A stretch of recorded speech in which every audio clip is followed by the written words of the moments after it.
In the glittering world of the elite, a single word can make or break a fortune. But for Anna Jensen, a waitress struggling to make ends meet, it was a sentence spoken in a language she wasn't supposed to understand that would change everything. When Dante Salvatore insulted her in his native German, he thought she was just another invisible server. He never imagined that this quiet, unassuming woman would not only understand his cruel words, but reply with a chilling perfection that would shatter his arrogance and expose the truth behind his powerful facade. This is the story of how a perfect retort in a foreign tongue ignited a battle of wits that no one saw coming. The relentless rhythm of the gilded spoon was a world unto itself. It was a universe of clinking silver, hushed conversations, and the silent, scurrying figures who made the magic happen. For Anna Jensen, this universe was both a sanctuary and a cage. At 24, she moved through the opulent dining room with a practiced grace that belied the exhaustion simmering just beneath the surface. Her crisp white uniform was her armor, her polite smile her shield. Anna was not just a waitress. In her small, book-filled apartment, a world away from the restaurant's velvet-draped walls, she was a scholar. She was a final-year linguistics student at Columbia University, a place she could only afford through a patchwork of scholarships, student loans, and the grueling 10-hour shifts she pulled at this temple of fine dining. Her passion was the architecture of language, the intricate ways cultures communicated, and more often miscommunicated. She could parse the subtle syntax of Mandarin, debate the poetics of Farsi, and dream in the romantic cadence of Italian. This job, with its parade of international clientele, was a living laboratory, but it was also a constant, humbling reminder of the chasm between her dreams and her reality. Her daily battlefield was populated by a familiar cast of characters. There was Mr. Harrison, the restaurant manager, a man whose ambition had long ago curdled into a permanent state of anxious irritation. He patrolled the dining room like a nervous general, his eyes darting everywhere, perpetually searching for a misplaced fork or a dissatisfied scowl. To him, the staff were interchangeable cogs in his meticulously polished machine. A smile for a wealthy patron was worth more than an employee's entire week of hard work. Then there was Jessica. Sharp-featured and ever-watchful, Jessica had been at the Gilded Spoon for 5 years and wore her seniority like a crown of thorns. She viewed every new hire, especially one as bright and efficient as Anna, as a direct threat. Jessica's compliments were always backhanded, her offers to help laced with a saccharine poison designed to make Anna stumble. She would accidentally swap table assignments to stick Anna with notoriously difficult customers, or conveniently forget to relay a special request, hoping to see Anna flustered and reprimanded. Anna handled it all with a quiet stoicism that only seemed to infuriate Jessica more. On this particular Tuesday, the air in the restaurant was thick with a tense, expectant energy. A reservation had been made under a name that sent a ripple of unease through the management: Dante Salvatore. Anna had overheard Mr. Harrison on the phone earlier, his voice an octave higher than usual, his words tumbling over themselves in their haste to please. Yes, Mr. Salvatore's associate. Of course. Table 12 by the window. Absolutely. Our best staff will be at his disposal. Anna knew the name. Anyone who paid attention to the undercurrents of the city did. Dante Salvatore was not a man you found on the covers of business magazines or quoted in financial newspapers. He was a presence felt rather than seen, a name spoken in lowered voices in certain circles. He owned restaurants, real estate holdings, import businesses that spanned the Atlantic. On paper, he was a successful businessman with interests in legitimate enterprises. But everyone knew there was more to the story, layers beneath the surface that no one discussed openly. He was a man who commanded respect not through corporate titles, but through something older, something far more primal. He was power without pretense, authority without explanation. As the afternoon rush began to build, Mr. Harrison called a brief, tense staff meeting in the kitchen. The aroma of garlic and truffle oil hung heavy in the air, mixing with a sharp scent of anxiety. "Listen up," he snapped, his eyes scanning their faces with the intensity of a man whose livelihood depended on perfection. "Dante Salvatore is dining with us at 7. This is not a drill. I want flawless service. Impeccable. He's a VIP of the highest order. One mistake, one complaint, and it reflects on all of us. His gaze lingered on Anna for a moment too long, and she felt the weight of it like a physical thing. Jensen, you're on table 12. A murmur went through the other servers. Jessica shot Anna a look that was a toxic cocktail of triumph and pity. Table 12 on a Salvatore night was the ultimate trial by fire. It was Harrison's way of testing her, or perhaps setting her up to fail. Sir, are you sure? Anna asked, her voice calm and even. Jessica has more experience with our more discerning clientele. Harrison's lips thinned into what might have been a smile, though there was no warmth in it. I'm sure, Jensen, I want our best on display. Don't disappoint me. Jessica smirked, turning away to polish a wine glass with unnecessary vigor. Anna felt a familiar knot tighten in her stomach. It wasn't just about a difficult customer. It was about surviving another night, about earning the tips that would pay for next semester's textbooks, about enduring the casual cruelties of a world that saw her as nothing more than the hands that carried the plates.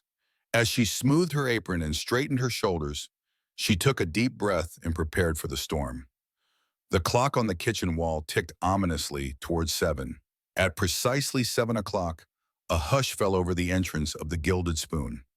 The arrival of Dante Salvatore was less an entrance and more a claiming of territory. He didn't simply walk through the door. The space seemed to recognize him, to bend slightly in deference. He was a man in his late 40s, tall and severe, with dark hair touched with silver at the temples, swept back from a face that could have been carved from marble. His suit was impeccable, charcoal gray with subtle pinstripes, tailored so precisely it seemed a part of him rather than something he wore. But it was his eyes that commanded attention. Steel gray, cold and assessing, the kind of eyes that saw everything and forgot nothing. Flanking him were two men in their 30s, dressed well but not ostentatiously. They moved with a quiet alertness, their eyes constantly scanning the room. These were not nervous young executives worried about quarterly reports. These were men who understood that their primary job was vigilance, that proximity to Dante Salvatore was both an honor and a responsibility that demanded constant awareness. Mr. Harrison materialized at the host stand, his professional composure cracking into something closer to reverence. Mr. Salvatore, welcome to the Gilded Spoon. It is an absolute honor to have you with us this evening. Salvatore's gaze flickered over Harrison with the barest acknowledgement. He offered no handshake, no smile, only a slight nod that somehow conveyed both acceptance and dismissal. My table, he stated, his voice a low rumble with the faint trace of an accent that suggested old-world origins. It wasn't a question. It wasn't even really a request. It was simply a fact that required acknowledgement. Of course. Right this way, Harrison said, gesturing with the deference usually reserved for visiting dignitaries. Anna watched from her station, her heart settling into a steady, heavy rhythm. She had served wealthy people before, celebrities who hid behind sunglasses, tech entrepreneurs flush with new money, old families whose fortunes predated the country itself. But this was different. There was an aura around Dante Salvatore that had nothing to do with money and everything to do with something far more elemental. He radiated a kind of absolute certainty, a quiet dominance that made the air around him feel heavier, more charged. As Harrison seated them, he gestured toward Anna Maughan with an almost theatrical flourish. And this is Anna, Mr. Salvatore. She will be your server this evening. She is one of our very best. Anna approached the table with menus in hand, forcing a calm, professional smile. Good evening, gentlemen. Welcome to the Gilded Spoon. Salvatore's steel gray eyes lifted to her face. They didn't just look at her. They studied her, cataloged her, filed her away under some internal category she suspected wasn't flattering. He took the menu from her hand without a word, his fingers brushing hers for the briefest moment. His touch was cool, impersonal, the contact of someone taking an object rather than interacting with a person. The two men with him followed his lead, their eyes avoiding hers as if she were simply part of the furniture. One of them, darker-haired with a scar barely visible along his jawline, positioned himself so he could see both Salvatore and the restaurant entrance. The other, younger with sharp features, sat with a stillness that suggested coiled readiness. The initial interaction set the tone for what was to come. Salvatore was not merely a difficult customer. He was a man accustomed to absolute control, to having his expectations met before he even voiced them. He began by examining the wine list with the kind of scrutiny a jeweler might give a questionable diamond. "This Chateau Margaux," he said, his finger tapping a bottle whose price made Anna's monthly rent look modest. "The 2005 vintage. What was the exact rainfall in Bordeaux that summer?" Anna didn't hesitate. She had studied wine as part of understanding European culture, and more importantly, she had learned never to show uncertainty. "It was a notably dry season, sir, which led to a lower yield but highly concentrated grapes. It's considered one of the finest vintages of the decade." A flicker of something crossed Salvatore's face, too quick to identify, before his expression returned to its usual stone mask. He made a small sound, almost a grunt, and ordered the wine. When she returned to present the bottle, he watched her every movement with the intensity of a predator tracking prey. She uncorked it with practiced precision, allowing it to breathe, but when she moved to offer him the customary taste, he waved it away with a dismissive gesture. "Just pour it." The meal proceeded as a series of small, calculated tests. He sent back his appetizer, claiming the seared scallops were overcooked by a margin so slight it was almost imperceptible. He complained that the lighting was inadequate, that the background music was intrusive. Each complaint was delivered in that same low-cutting tone, meant not just for her, but for his two associates, who nodded their agreement with the solemnity of men who had learned never to contradict him. Through it all, Anna remained a fortress of calm professionalism. She apologized gracefully, replaced the dish without argument, spoke to the manager about adjusting the lights, all with a serene smile that she hoped masked the growing tension coiling inside her. She felt like she was walking a tightrope over a canyon, with Mr. Harrison watching anxiously from one side, and Salvatore's cold gaze tracking her from the other, both waiting for her to falter. Jessica circled like a vulture from across the room, catching Anna's eye with undisguised satisfaction.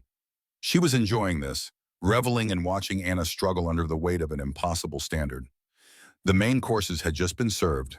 Salvatore was speaking in low tones about a property acquisition, his voice slicing through the restaurant's gentle ambiance with quiet authority.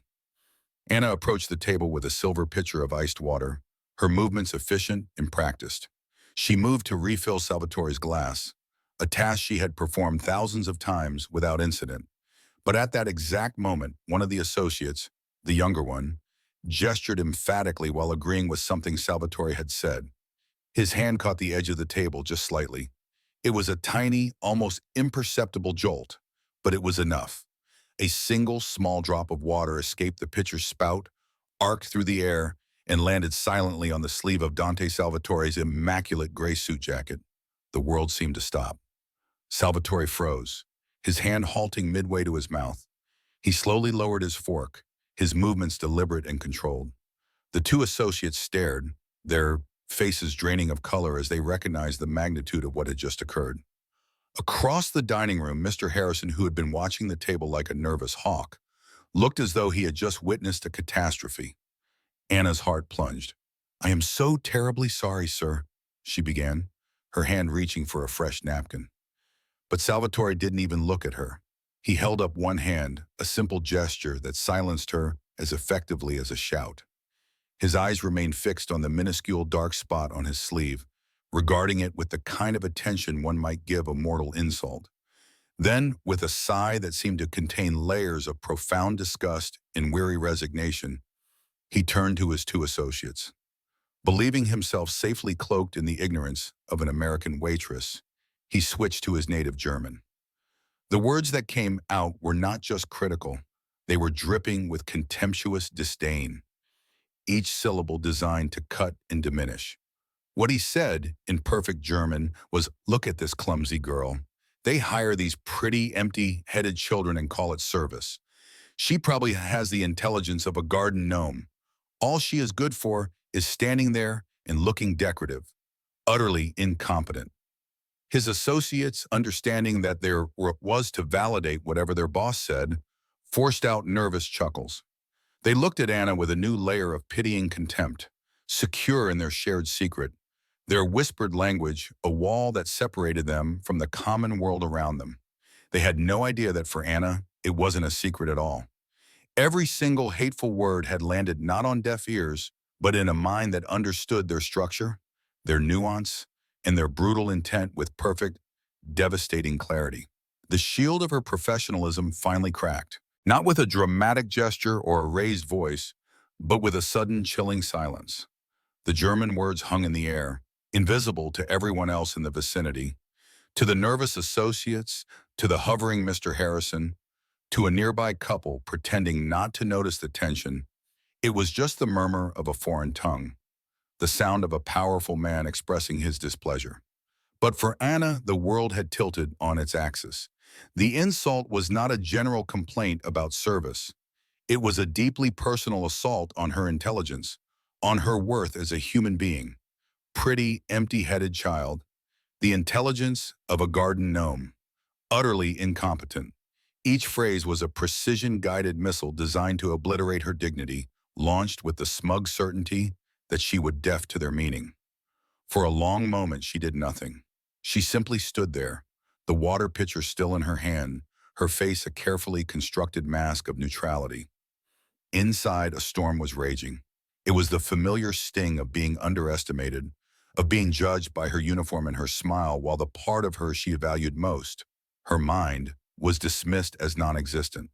It was the culmination of every condescending customer, every passive-aggressive remark from Jessica, every moment she had swallowed her pride to pay her tuition. Dante Salvatore seemed to relish the moment. He had made his point, demonstrated his superiority, put the hired help firmly in her place with the elegant, plausible deniability of a foreign language. He finally turned his cold eyes back to Anna, expecting to see a flustered, apologetic girl, perhaps on the verge of tears. He was prepared to wave his hand dismissively and send her scurrying away to fetch a towel or whatever other menial task would complete her humiliation. But that's not what he saw. He saw her spine straighten. It was a subtle shift, but it changed her entire bearing from one of service to one of quiet, dignified defiance. Her chin lifted slightly. The polite, vacant smile of a waitress vanished, replaced by an expression of profound, glacial calm. She placed the water pitcher deliberately on the service stand beside the table, her movements unhurried and precise. Then she looked directly at him. Her eyes, which he had dismissed as merely decorative, were now sharp, intelligent, and locked onto his with an unnerving intensity that suggested she was no longer the servant, but something else entirely. The two associates felt the sudden shift in atmosphere. Their nervous laughter died in their throats. Something was wrong. The girl wasn't cowering. She wasn't apologizing. She was looking at their boss as if she understood something they didn't. Mr. Harrison, sensing disaster unfolding like a slow-motion car crash, started moving toward the table, his face a mask of panic. He was ready to intervene, to apologize profusely, to offer anything to smooth over whatever was happening. But he was too late.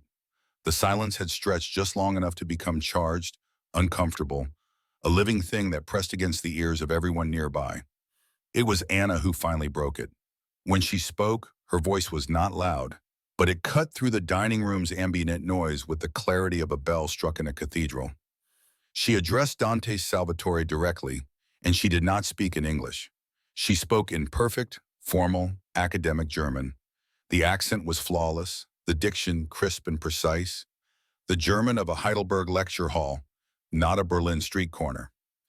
Each word was carefully chosen, delivered with the kind of precision that only comes from true mastery.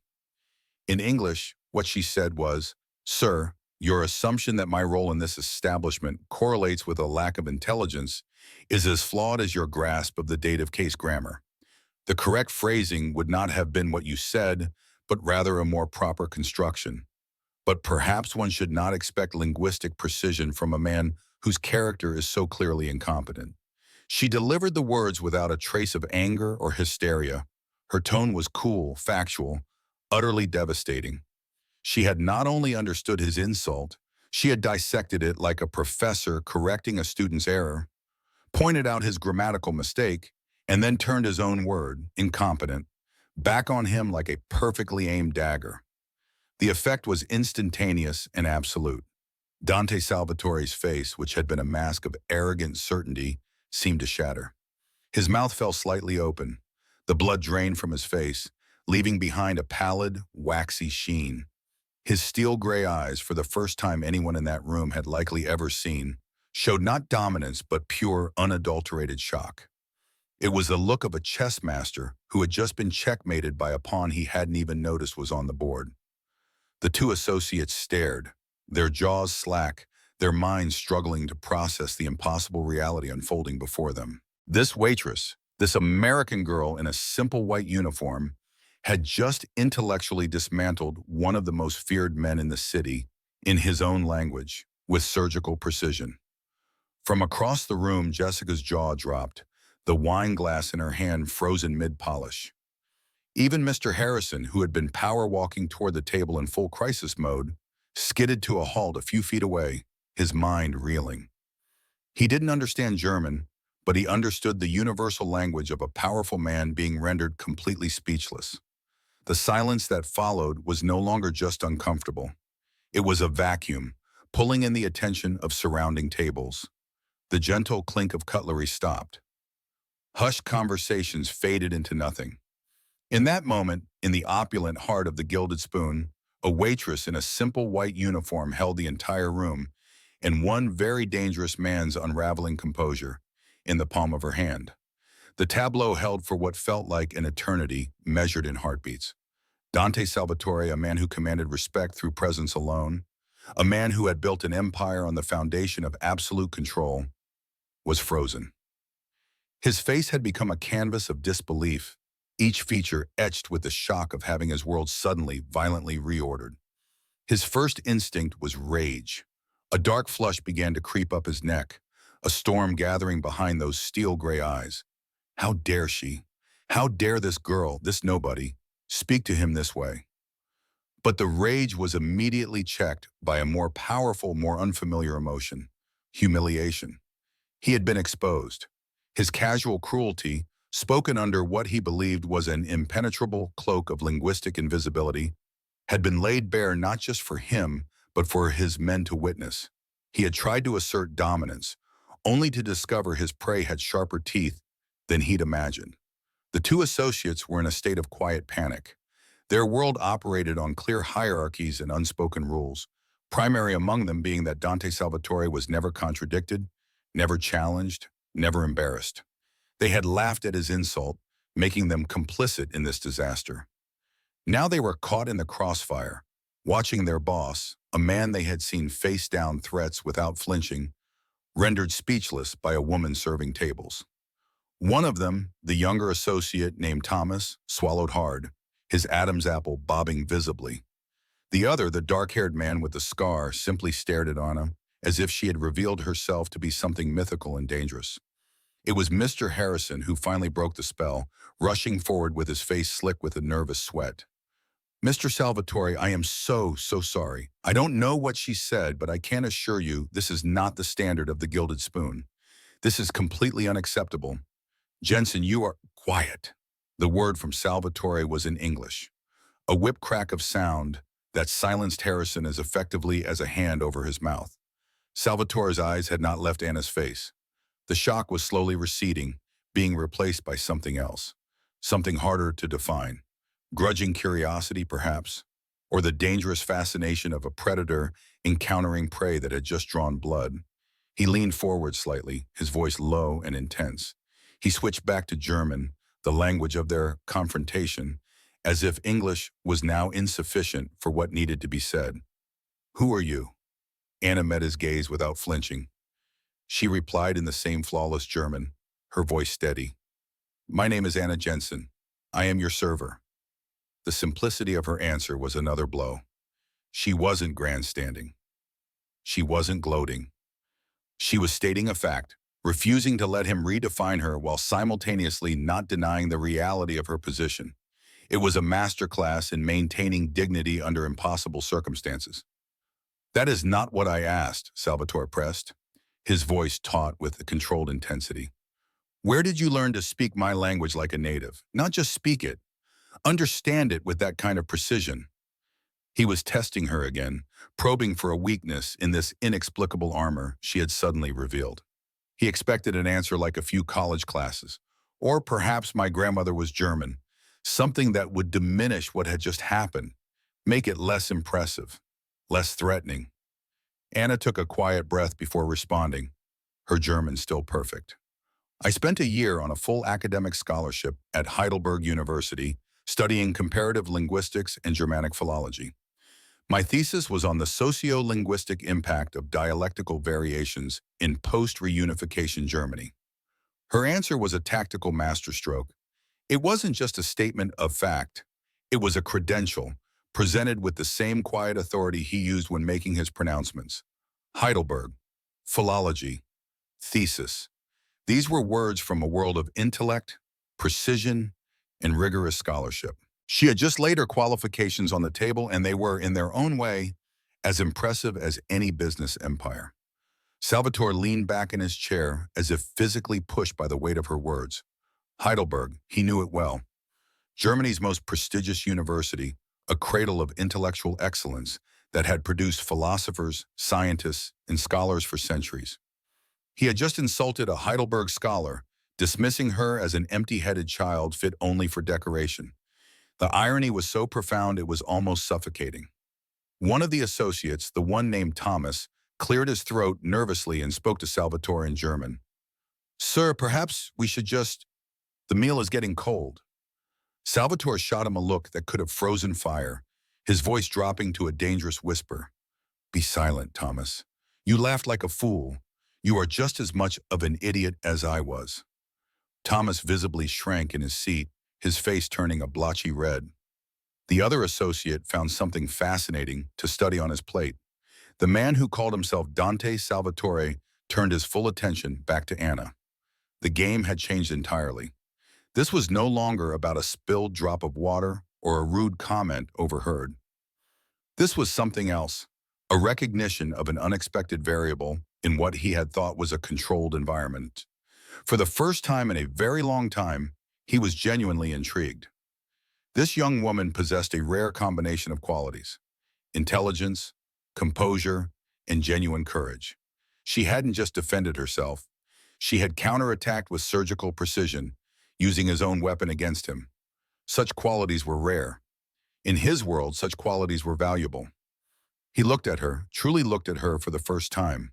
Past the uniform, past the role of server, to the sharp analytical mind behind those calm eyes. He saw the steel in her spine, the quiet strength that had allowed her to stand her ground against a man who made others nervous simply by entering a room. In the brutal calculus of his world, assets were to be acquired, talent was to be recognized and secured. He had just discovered an asset he hadn't known existed. Mr. Harrison, utterly bewildered by the lengthy exchange he couldn't understand, but sensing that something profound was happening, decided to take control of the situation. "Jensen, my office, now," he hissed, reaching for Anna's arm with a grip that was harder than necessary. Anna winced slightly at the pressure, but before she could respond, Salvatore's voice cut through the air again, now in crisp, authoritative English that left no room for interpretation. "Take your hand off her."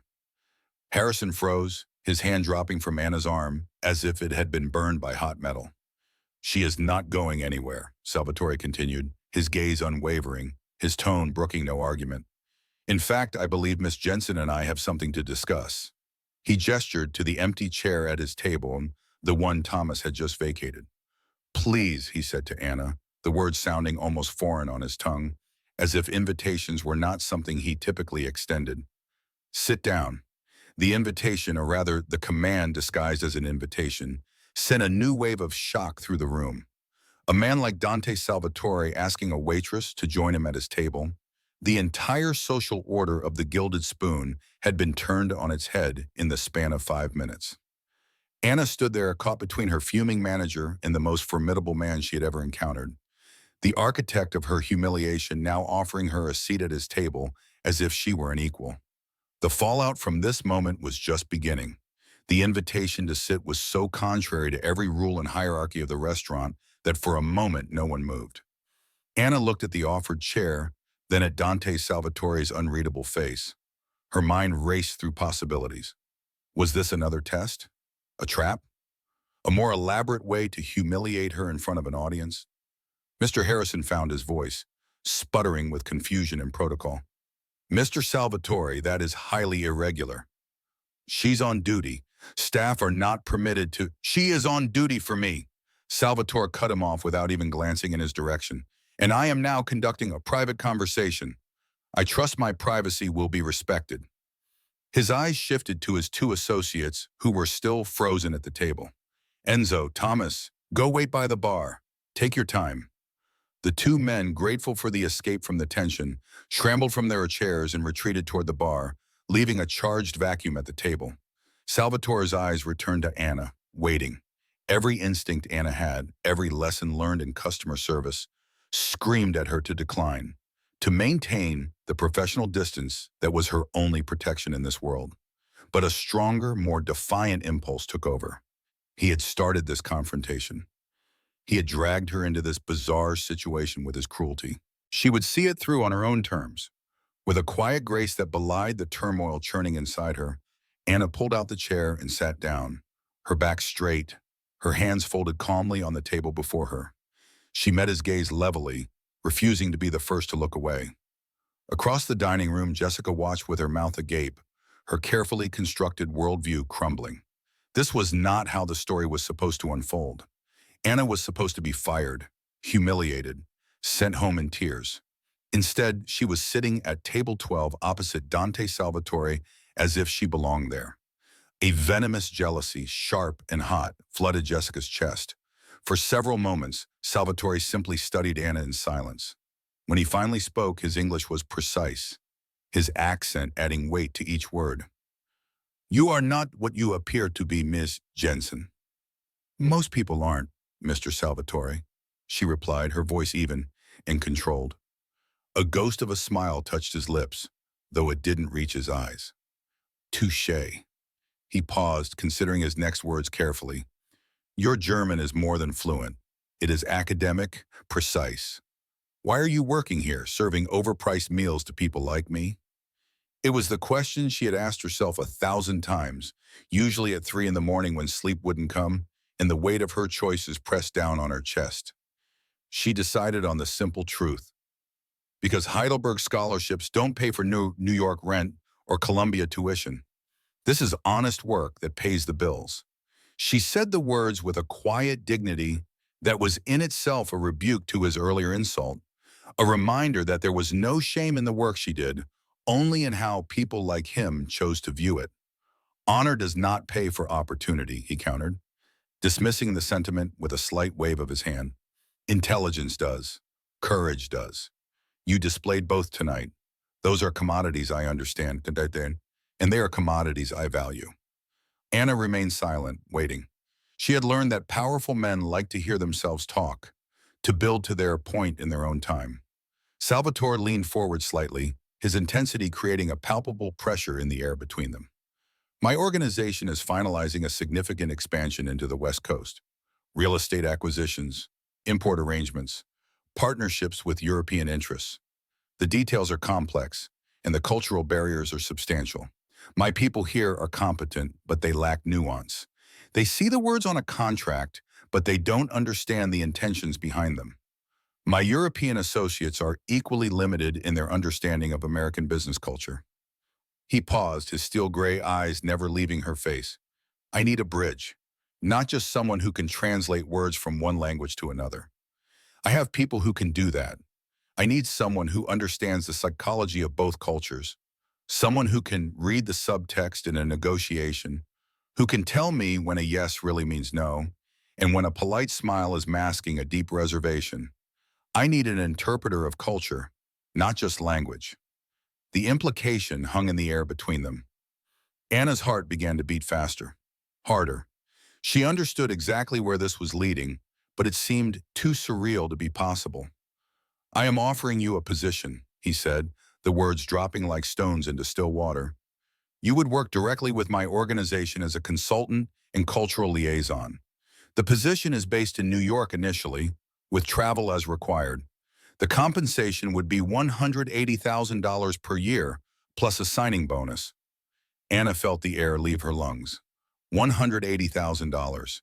It was a number so far beyond her current reality, of counting tips and choosing between textbooks and groceries that it barely registered as real. It was life-changing, debt-erasing money. It was freedom, handed to her on a silver platter by the man who, not 30 minutes ago, had compared her intelligence to that of a garden gnome. The whiplash was staggering. "We," she asked, her voice barely above a whisper. "Why me?" Salvatore's answer was immediate, as if he had been expecting the question. "Because you are not afraid of me, Miss Jensen. Everyone in my organization is afraid of me, and fear makes people tell me what they think I want to hear rather than what I need to know. You told me the truth, even when it was dangerous to do so. That is a rare quality, and in my business, it is worth more than a dozen advanced degrees from prestigious universities." He paused, then added, "So what do you say?" Anna looked at his expectant face, at the opulent dining room that had been both her sanctuary and her prison, at the door he was presenting. One that led to a future she had never imagined possible. But her mind was a whirlwind of conflict and doubt. Could she work for him, this arrogant man who had so casually tried to destroy her dignity? Could she accept a future that was born from such a moment of profound disrespect? Could she enter his world, a world she suspected operated by rules very different from those taught in university classrooms? "I need to think about it," she said finally, her voice regaining some of its strength.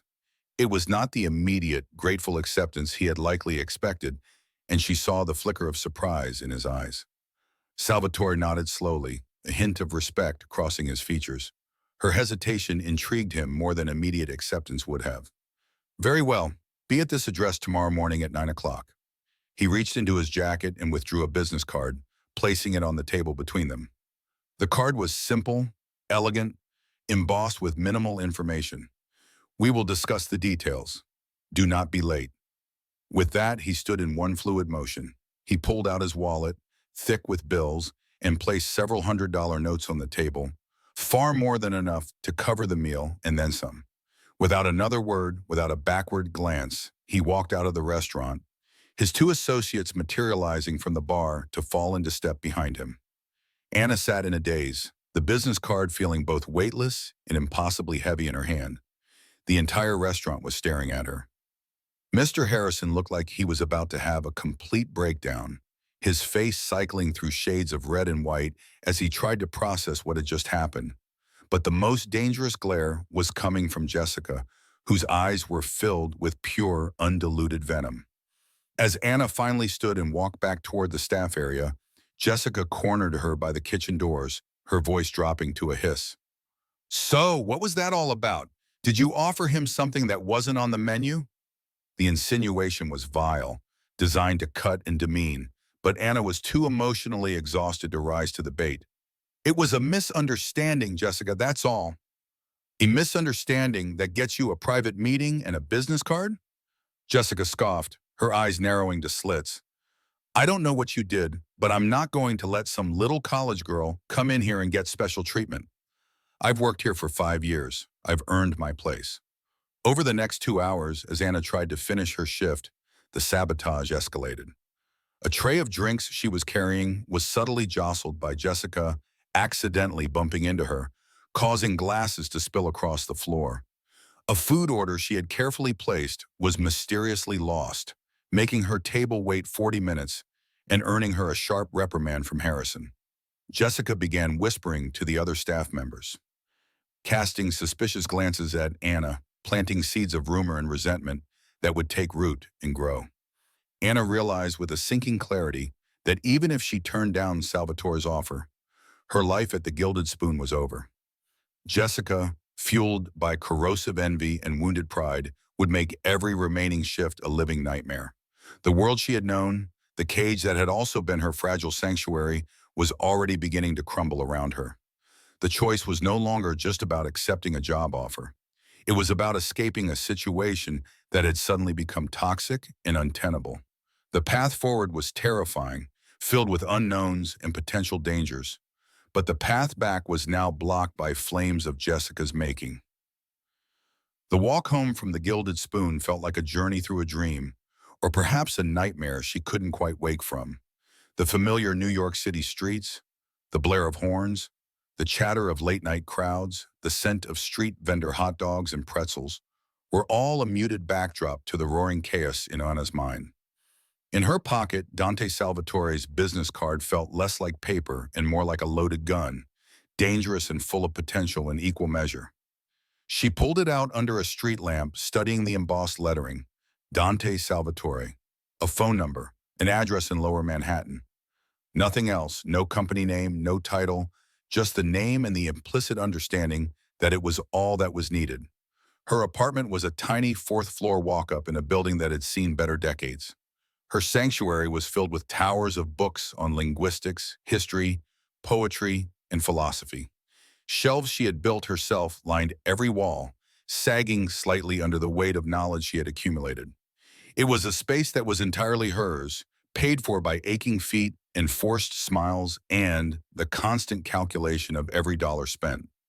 Tonight, however, it felt small and constricting, the walls pressing in on her as she tried to process what had happened. She sank onto her worn-out sofa, the springs groaning in protest, and stared at the card. $180,000. The number was an absurdity, a fantasy. It was the solution to every problem that kept her awake at night, staring at her ceiling and calculating how many more months, how many more years, before she could finally breathe freely.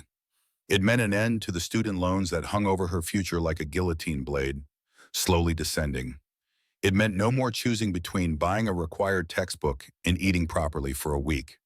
It meant she could finally help her mother, a retired school teacher living on a meager pension in Ohio, who had sacrificed so much to give Anna opportunities she herself had never had. It meant she could step out of the shadows of service and into the world she had studied, a world of consequence and meaning. But the price of this golden ticket was allegiance to Dante Salvatore.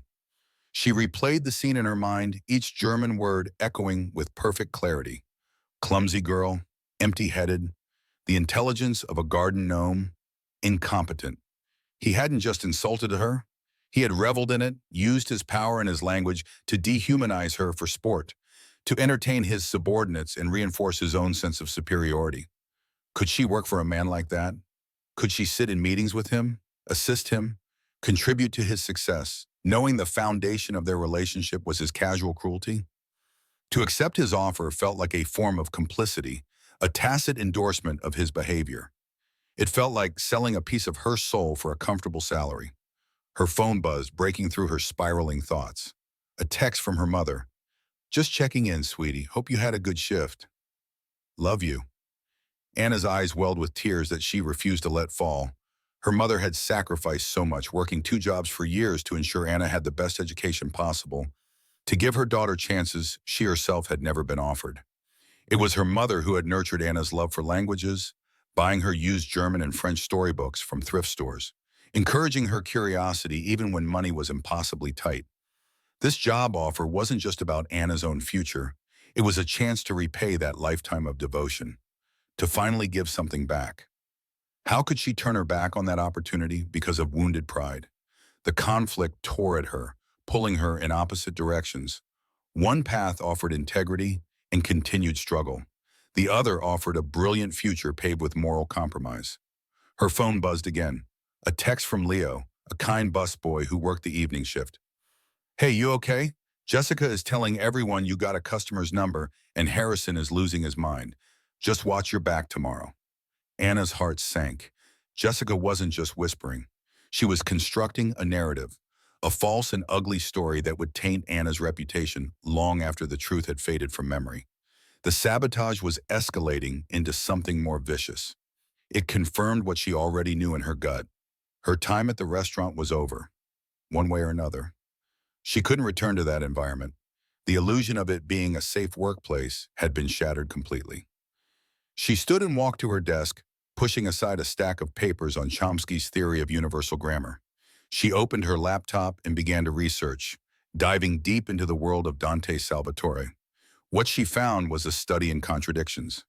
There were mentions in business journals about real estate acquisitions, import businesses, restaurants he owned throughout the city.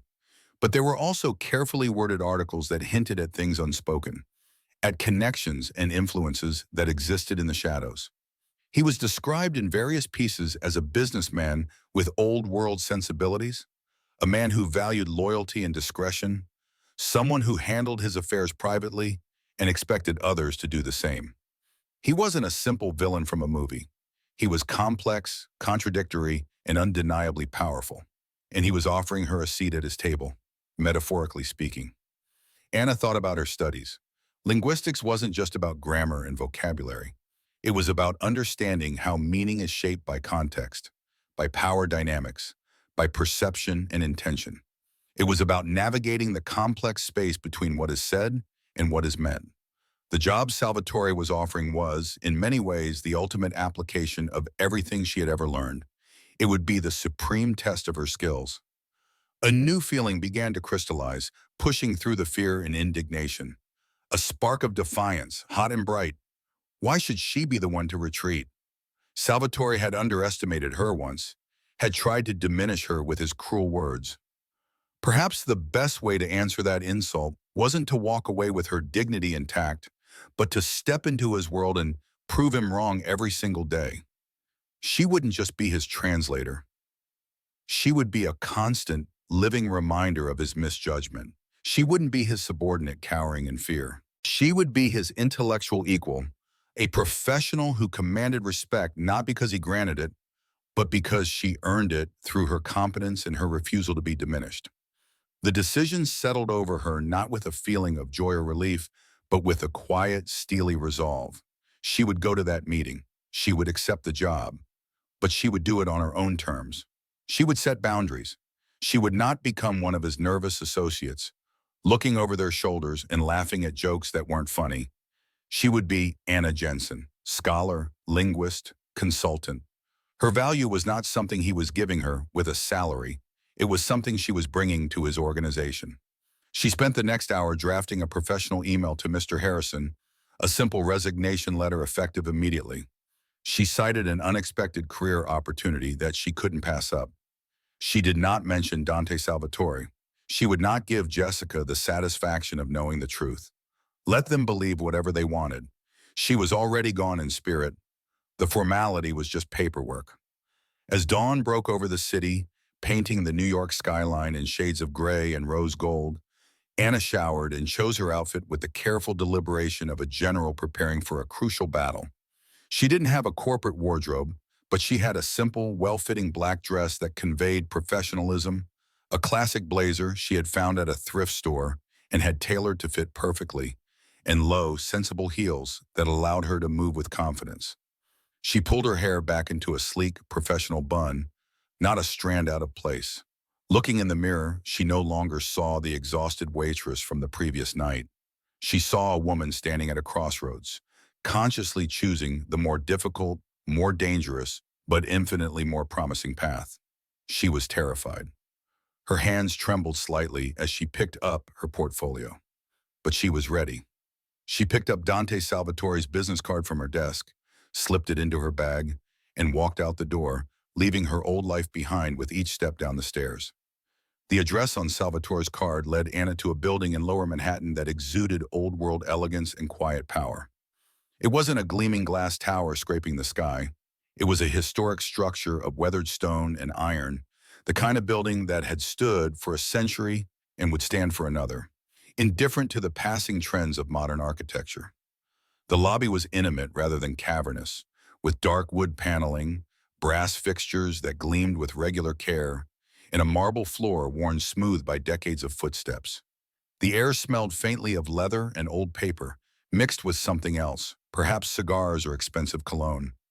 Men in well-tailored suits moved through the space with purpose, but without the frantic energy of a corporate office.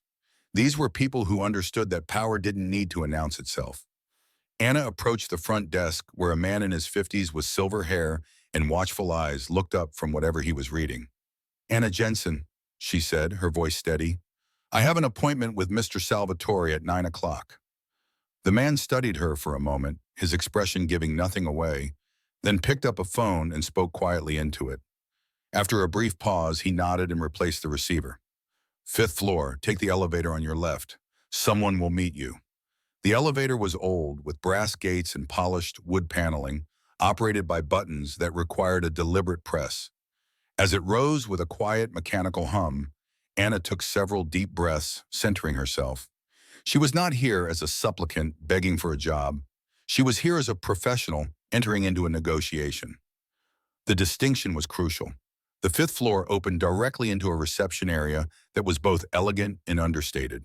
Dark wood, leather furniture, and windows that looked out onto the city streets below. A woman in her 40s, impeccably dressed with an air of cool efficiency, stood waiting. "Miss Jensen, this way, please." She was led down a hallway lined with old photographs, some dating back to what looked like the early 20th century. Scenes of the city as it once was, mixed with family portraits of stern-faced men and women in formal attire.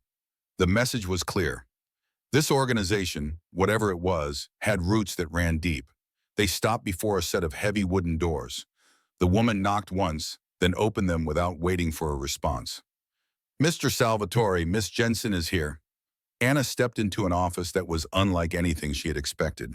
It wasn't ostentatious or designed to intimidate. It was a workspace that spoke of a man who valued substance over show. The room was dominated by a large desk of dark, aged wood, its surface organized but not obsessively so. Three walls were lined with bookshelves filled with volumes in multiple languages. She recognized German philosophy, Italian literature, American history, legal texts. The fourth wall had tall windows that allowed natural light to pour in, softening the atmosphere. Dante Salvatore stood by one of the windows, his back to her, looking out at the city. He was dressed more casually than the previous night, in dark trousers and a charcoal sweater that somehow made him seem more approachable while losing none of his inherent authority. He turned as she entered, his steel-gray eyes meeting hers. "Miss Jensen," he said, his voice neutral, "thank you for coming." "Mr. Salvatore," she replied, matching his tone. He gestured to a chair positioned in front of his desk, but Anna remained standing. She saw the slight raise of his eyebrows, the flicker of interest at her subtle refusal to immediately take the subordinate position. "I see you are admiring my collection," he said, noting her gaze drifting to the bookshelves. "A person's library can be very revealing," Anna replied, turning her full attention to him. "And what does mine reveal to you?" There was genuine curiosity in his question. "That you value the architecture of great arguments," she said carefully, "and that you understand the power of words, which makes last night's carelessness with them all the more disappointing." It was a direct hit, delivered calmly but with unmistakable intent. She was not going to pretend the insult hadn't happened, wasn't going to smooth it over with politeness. If they were going to work together, it would be with honesty, not convenient amnesia. Salvatore's expression shifted slightly, something that might have been respect or acknowledgement. "Indeed," he said simply. He moved to sit behind his desk, then gestured again to the chair. This time Anna took it, but only because she had made her point about doing so on her own terms. "Thank you for the offer, Mr. Salvatore," Anna began before he could speak. "But before we discuss your proposal, I have terms of my own." His eyebrows rose higher this time. This was clearly not in his script. "You have terms?" "Yes," Anna said, her voice steady and clear, brooking no argument. "First, our professional relationship will be based on mutual respect. My role is to provide expert consultation and cultural analysis. I will not be treated as an errand runner, nor will I tolerate being spoken to in a demeaning manner in any language. My feedback and my assessments are to be seriously considered, not just heard and dismissed." She paused, holding his gaze. Making sure he understood, she was not making suggestions, but stating requirements. "Second," she continued, "while I will be dedicated to the success of whatever projects you assign me to, I am still completing my master's degree at Columbia University. I will require flexibility in my schedule to complete my coursework and my thesis. My work for you will not suffer, but my education is non-negotiable. It is not a hobby I'm willing to sacrifice." Salvatore was watching her with an intensity that would have been unnerving if she hadn't been so focused on laying out her conditions. "And third," she said, delivering her final and most audacious demand, "I accept the salary you proposed, but the signing bonus you mentioned, I want it redirected. I understand your organization is involved in various philanthropic endeavors. I want that bonus amount used to create a scholarship fund for students of the humanities, specifically linguistics at Columbia University. It can be called whatever you'd like, but I want it to support students who are trying to bridge cultural divides through language study. She had laid all of her cards on the table. The last demand was her masterstroke, and she knew it. It transformed the bonus from a simple financial transaction into something meaningful. It forced him to publicly validate the very field of study he had privately mocked, to put his money where his arrogant mouth had been. It was a checkmate move, elegant and undeniable. Salvatore was silent for a long moment, his fingers steepled in front of his face, his eyes never leaving hers. He had expected a negotiation about salary, perhaps about working conditions or vacation time.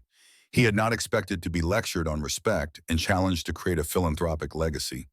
He had tried to acquire an asset, and the asset was now rewriting the terms of her own acquisition. Finally, he lowered his hands. He leaned back in his chair, and to Anna's surprise, he let out a short, sharp laugh. It wasn't mocking. It was genuine, surprised amusement, the sound of a man who had been outmaneuvered and found himself appreciating the skill involved. Miss Jensen, he said, a slow smile spreading across his face that actually reached his eyes this time. You are more dangerous than I thought. He stood and extended his hand across the desk. Welcome to my organization. You will draft the scholarship proposal with my foundation director this afternoon. Your terms are acceptable. As Anna took his hand, feeling the firm, dry grip, she knew this was not an ending. It was the beginning of the most challenging and complex chapter of her life. Working with Dante Salvatore would be a daily navigation of his formidable intellect, his volatile temperament, in the morally ambiguous world he inhabited. But as she looked past him to the windows in the sprawling city beyond, she no longer felt like she was floating in uncertainty. For the first time in a very long time, she felt like she had solid ground beneath her feet.